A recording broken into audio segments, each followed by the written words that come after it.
Hey, this is Rocket Brain Surgeon, and today we're looking at how to make decisions and improve your decision-making skills, assessing, planning, and executing.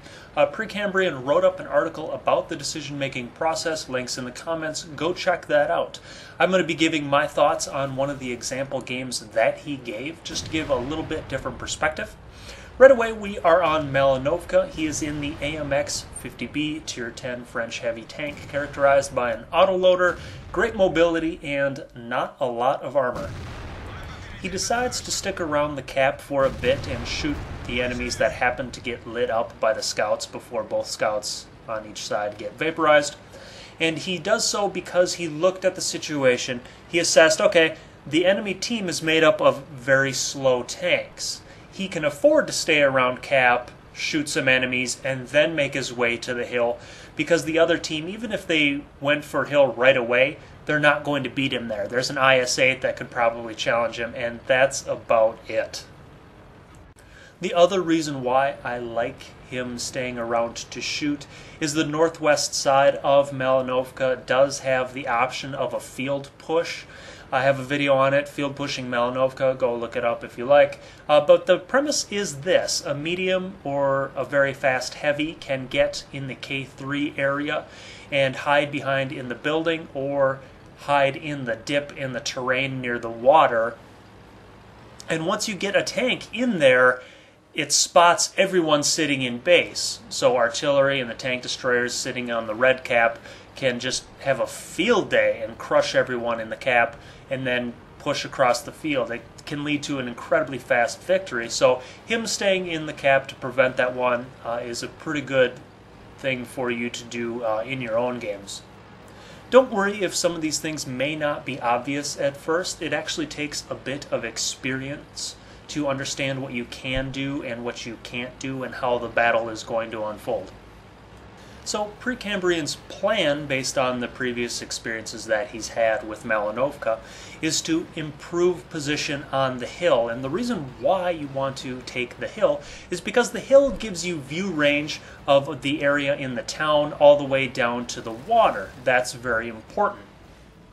We're going to see later how he uses this information and what happens after the hill. A lot of people aren't really sure of the correct strategy on Malinovka, or how to instigate a push, or how to even drive an advantage home, but he does it really well. So he spotted an E4 coming up, and the difficulty here is the 50B has a very soft turret, while the E4 has a very hard turret. So he's positioning himself right now in a situation where he can't get splashed by artillery. Generally, artillery expects you to hide directly behind the windmill, and artillery is not going to blind fire where he is. So his team is finally catching up and arriving, and they spot the enemy tanks. Now, Precambrian is sitting behind some bushes, and he's far enough behind them that they do not turn translucent when he fires. That means he's invisible to the tanks in front of him. You notice that Sixth Sense did not go off. Now, there's a couple other things in his execution that you may not have caught. One, he's shooting all premium ammo, and the reason why is slightly subtle.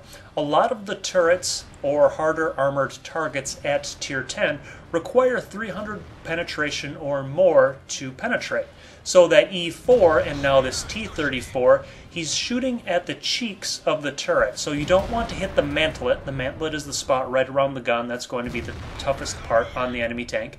You want to hit the sides of the turret, preferably something flat. The replay does not show the red outline as it normally does, but you can see him aiming for the cheeks for the most part. Now, in your games, you have to constantly reassess the situation. What's happening on the hill is the green team is winning the hill. Everything is going well, they're damaging the tanks in front of them, they're not taking too much attrition damage, they are sitting behind the bushes so they can fire from an invisible position more or less. And as long as everything is going well, hey, keep on doing it, no problems. But soon the enemy is going to get tired of taking losses and suffering attrition, and they're going to kind of back off. And now here is where you have to reassess and plan on what you're going to do next. So the enemy has dropped back behind the hill. They are not interested in peeking anymore, and he has to find a way to make himself useful. And you can see that he's turning around and he's actually going to leave the hill. So the first part of Malinovka is gaining control over the hill. This gives you view range over the town down to the water. The next step in pushing your advantage is not to advance down the hill. Oh my God, do not advance down the A line or the 0 line down the hill into a horde of invisible tank destroyers in the trees. Most of the time, unless you have a severe numbers advantage, most of the time you're just going to get absolutely annihilated. And by the way, I speak from experience on that one. Don't attack down the hill. A better thing is when you have control of the hill, that pushes everyone into the forest on either side because they can't sit in the town, they'll be lit up and shot. They can't sit near the church, they'll be lit up and shot. So everyone has moved into the trees, they're all invisible. And the next thing you want to do is you want to push either through the town or you want to push through this little causeway with the ramps. While he's pushing, he sees an STI and he doesn't get lit up, which means the STI either has low view range because it's not an upgraded turret, and or he does not have optics equipped. So you can see 385 meters away. Even while a heavy is firing, the STI is simply not capable of spotting him without optics.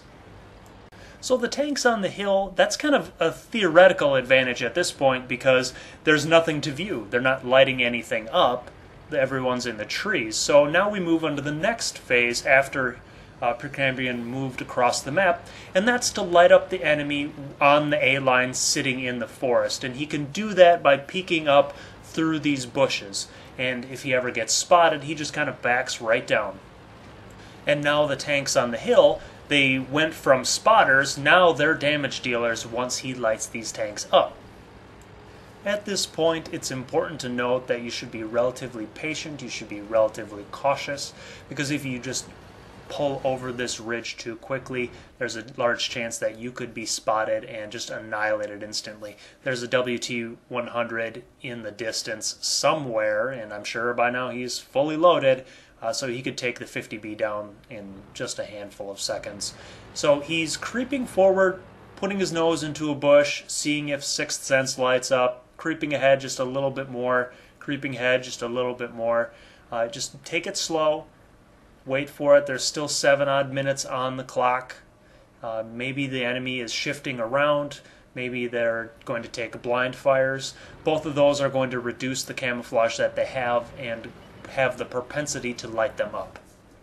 A T-110E5 fires on the tanks on the hill, which reduces his camo, lights him up, and now Precambrian can start to get some work in. Again, once people start shooting, their camo goes to 0 and tanks kind of pop up all over the place. A Roomba pops up near them. He needs to reload at this point, so he kind of drops down into relative safety, but it gives them a little bit more advantage. The T-110E5 is nearly dead near the church. The Roomba does get finished off, and it's just this slow grind using that vision. So the E5 is actually going to get knocked out here, leading to a very strong advantage, both in numbers and in position. At this point, I would probably encourage the field crew. I mean, there's 4 tanks just sitting back at base. I would encourage them to start pushing. Not only will that light up shots on the red side for Precambrian and the T-34 to get shots on, but it would also divert some attention from the A line in that forest. And here we see why you have to be so cautious. He loses half his HP very quickly. The T-34 pulls out a little bit too far, and as long as he's going to sit there and die, Precambrian just says, you know what, I'm just going to put him between me and the enemy. Nothing wrong with that. The hill crew has started their push down the hill to the church. They can do that when they are relatively sure that the forest is cleared. Now we're entering into the stage of the game where it's going to wrap up pretty quickly because the defenders only have the advantage of camouflage. Once they're lit up and that camouflage advantage goes away, they start dying relatively quickly because there's no cover. They're just out in a field.